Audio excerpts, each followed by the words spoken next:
Digestion of nutrients. Different nutrients digest होते हैं different part of gut में। पहले हम पढ़ेंगे डाइजेशन ऑफ कार्बोहाइड्रेट। इसकी एम क्या है? इसकी एम ये है कि जो पॉलीसेकेराइड्स होते हैं उनको कन्वर्ट करना मोनोसेकेराइड्स में जो कि एब्जॉर्बेबल होते हैं।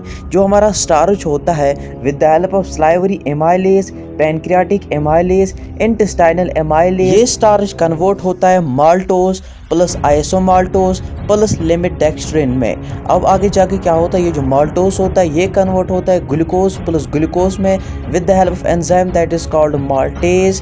आइसोमाल्टोज कन्वर्ट होता है ग्लूकोज प्लस ग्लूकोज में with the help of an enzyme that is called isomaltase. और लिमिट डेक्स्ट्रिन कन्वर्ट होता है ग्लूकोज प्लस ग्लूकोज में with the help of an enzyme that is called limit dextrinase. और जो lactose होता है वो कन्वर्ट होता है ग्लूकोज प्लस गैलेक्टोज में with the help of enzyme that is called lactase.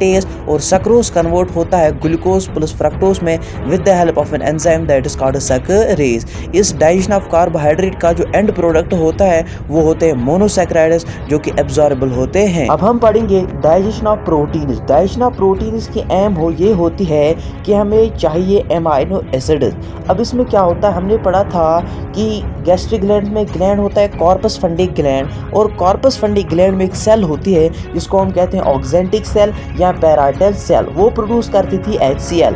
वो HCl पेप्सिनोजिन को कन्वर्ट करता है पेप्सिन में, पेप्सिनोजिन को कन्वर्ट करता है पेप्सिन में। और हमने पढ़ा था इंटेस्टाइनल ग्लैंड्स में एक ग्लैंड जिसका नाम था क्रिप्स ऑफ लाइबरकोन, और वहाँ एक सेल थी जिसका नाम था एंटेरोसाइट। वो प्रोड्यूस करती थी एंटेरोकाइनेज। ये एंटेरोकाइनेज ट्रिप्सिनोजिन को कन्वर्ट करते हैं ट्रिप्सिन में, और ये ट्रिप्सिन आगे जाके काइमोट्रिप्सिनोजिन को कन्वर्ट करते हैं काइमोट्रिप्सिन में। अब ये पेप्सिन एक्ट करता है प्रोटीन्स पे, बनाता है पेप्टोन्स और प्रोटियोजेस, और अब इन पेप्टोन्स और प्रोटियोजेस पे एक्ट करता है ट्रिप्सिन और काइमोट्रिप्सिन, बनाता है स्मॉल पेप्टाइड्स। अब इन स्मॉल पेप्टाइड्स पे एक्ट करता है कार्बोक्सी पेप्टाइडेज और amino peptidase in the presence of alcoholic pH and Zn positive, और कन्वर्ट करते हैं इनको डाइपेप्टाइड और एमाइनो एसिड्स में। और अब इन डाइपेप्टाइड्स पे एक्ट करता है dipeptidase in the presence of alcoholic pH और कन्वर्ट करता है इनको एमाइनो एसिड्स में।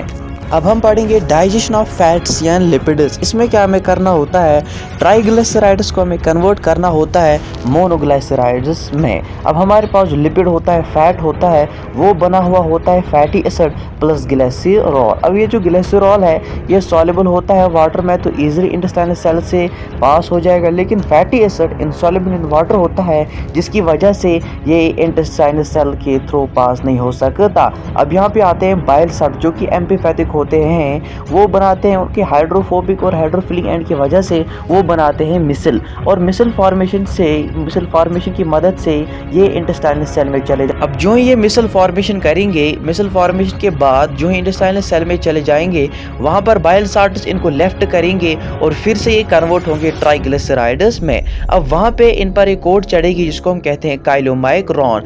अब ये ट्रांसपोर्ट होंगे through special vessel, nif vessel, जिनको हम कहते हैं लैक्टील, और लिप के जरिए से ये चले जाएंगे ब्लड स्ट्रीम में। अब हम पढ़ेंगे डाइजेशन ऑफ न्यूक्लिक एसिड जो कि होती है स्मॉल इंटेस्टाइन में with the help of pancreatic juice and intestinal juice. ये जो पैनक्रियाटिक जूस होता है इनमें होते हैं एंजाइम जिनको हम कहते हैं न्यूक्लियसेस, जिनमें आते हैं डीएनएस और आरएनएस। और जो इंटेस्टाइनल जूस होता है उसमें होता है न्यूक्लियोटाइडेस और न्यूक्लियोसाइडेस। अगर हम लेंगे डीएनए पे एक्ट करता है डीएनएस और इसको कन्वर्ट कर देता है डीऑक्सीराइबोन्यूक्लियोटाइड में, और इस डीऑक्सीराइबोन्यूक्लियोटाइड पे एक्ट करता है न्यूक्लियोटाइडेस और इसको कन्वर्ट करता है न्यूक्लियोसाइड